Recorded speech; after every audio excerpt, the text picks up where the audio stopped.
long before the world became modern.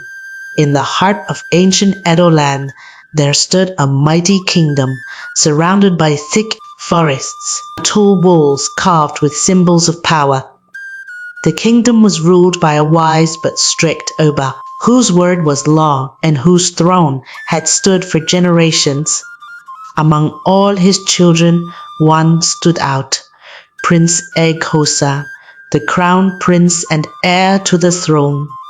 Prince Eghosa was not just royal by birth, he was royal in spirit, tall and broad-shouldered, with eyes that carried both fire and compassion.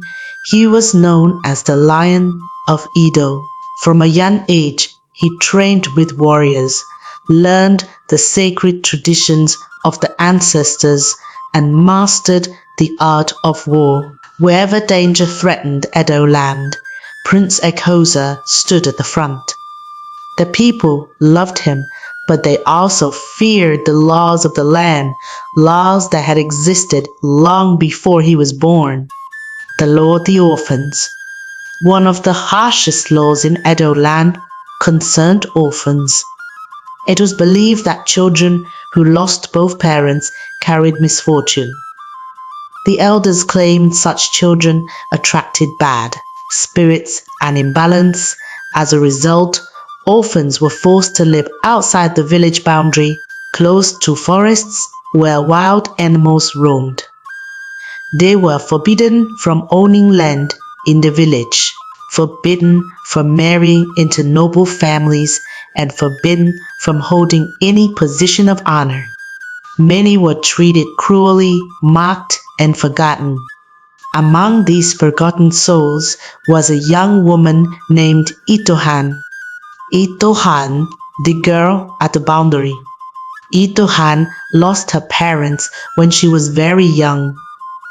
Her father, a humble hunter, was killed by a wild animal, and her mother died shortly after from grief and illness.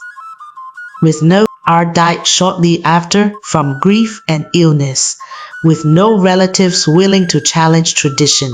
Itohan was taken to the village boundary and left there with nothing but a small clay pot and torn clothes. Years passed. Itohan grew into a woman of rare beauty. Smooth dark skin, gentle eyes, and a smile that could soften even the hardest heart. But her beauty did not protect her from suffering. She lived alone in a small mud hut, fetching water from a distant stream, gathering firewood, and surviving on whatever kindness the earth offered. Despite her pain, Itohan never allowed bitterness to enter her heart.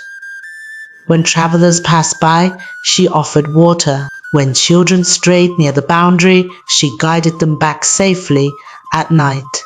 She prayed to the ancestors, not for wealth or revenge, but for peace. The war that shook the kingdom. One season, rumors spread that the neighboring kingdom planned to invade Edo land. Soon, the rumors became reality. Enemy warriors crossed the borders, burning villages and capturing land. The Oba summoned his chiefs and warriors. Only one man can lead this battle, the Oba declared. My son, Prince Eghosa. The prince knelt before his father. For Edo land, I will fight with my life. The war was long and brutal. Swords clashed, arrows darkened the sky, and the earth drank blood. Prince Eghosa fought like a spirit sent by the ancestors, cutting through enemy lines and leading his men with fearless strength. In the end, Edo emerged victorious. But victory came at a cost. The prince's fall. On the journey back to the palace, the warriors were ambushed by remnants of the enemy who refused to accept defeat.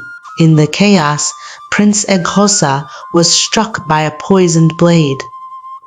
Though he fought them off, the poison weakened him.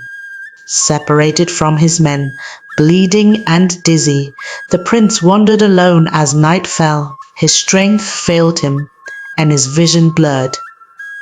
Finally, he collapsed near the boundary of the village, where no noble ever wished to be, where no noble ever wished to be found. The kindness of an orphan. A small lamp flickered in the darkness. Itohan had heard a groan outside her hut. Fear gripped her heart, but compassion pushed her forward. Stepping outside, she saw a wounded man lying on the ground, dressed in fine warrior cloth but barely conscious. Without asking questions, Itohan dragged him into her hut. She fetched water, cleaned his wounds, and used herbs passed down from her mother. She gave him water to drink and fed him the little food she had saved. She tore part of her cloth to bandage his injuries. That night, the prince slept on her mat while Itohan sat awake, fanning him and whispering prayers. She did not know he was a prince. She only knew he was a human being in need. A night that changed destiny. By morning, Prince Eghosa awoke stronger. He looked around the small hut in disbelief.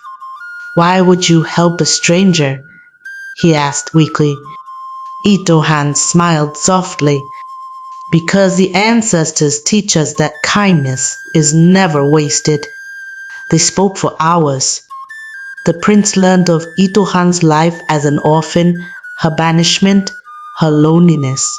Itohan learned that the man she saved was a warrior returning from war, but still did not know he was royalty. Something stirred in the prince's heart, something deeper than gratitude. When royal guards finally found him, they fell to their knees in shock. "Crown Prince." Itohan froze in fear, dropping to the ground. "I did not know." Prince Eghosa lifted her gently. "You saved my life. From today, no one will ever harm you." The prince's choice. Back at the palace, healers treated the prince, but his heart remained with the girl at the boundary. Day and night he thought of Itohan, her kindness, her strength, her dignity despite suffering. Finally, Prince Eghosa stood before his father.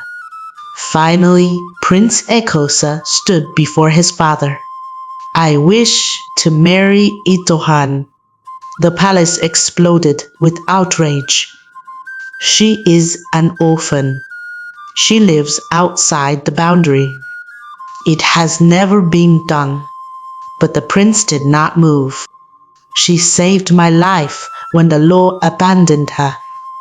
If such a woman is unworthy of royalty, then our laws are broken." The law is broken and rebuilt. The Oba retreated into deep reflection. He consulted the elders, the priests, and the spirits. After many days, he returned to the throne. From this day forward, the Oba declared, "The law that condemns orphans is abolished. No child will be punished for loss. Orphans shall live among us, marry among us, and be protected by the crown." The people wept. Itohan was brought into the palace, dressed in coral beads and royal cloth. She married Prince Eghosa in the grandest ceremony Edo land had ever seen.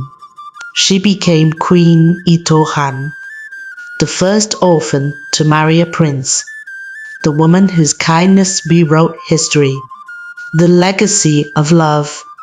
Queen Itohan ruled beside her husband with wisdom and compassion. She built homes for orphans, ensured education for the forgotten, and reminded the kingdom that humanity was greater than fear. And so Edoland prospered, not just in strength, but in mercy. Because one prince was wounded, one orphan showed kindness, and love changed the kingdom forever. This story teaches us that true greatness is not measured by power, wealth, or social status, but by kindness, compassion, and courage to do what is right. Itohan, though rejected by society and pushed to the edge of the village, showed a pure heart by helping a wounded stranger without expecting any reward. Her kindness saved a life and changed the destiny of a whole kingdom. This reminds us that goodness can come from the most unexpected places. The story also teaches that unjust traditions should never be protected simply because they are old. The law that forced orphans to live outside the village caused pain and suffering. Yet people followed it without question. Prince Eghosa's courage to challenge this law shows that leadership means standing up for the oppressed, even when it is unpopular. Another lesson is that love has the power to heal, unite, and transform society. The prince's love for Itohan was not based on her background but on her character. Through love, a cruel law was abolished and dignity was restored to the forgotten. Finally, the story teaches us to treat every human being with respect, because anyone we look down on today may be the one who saves us tomorrow.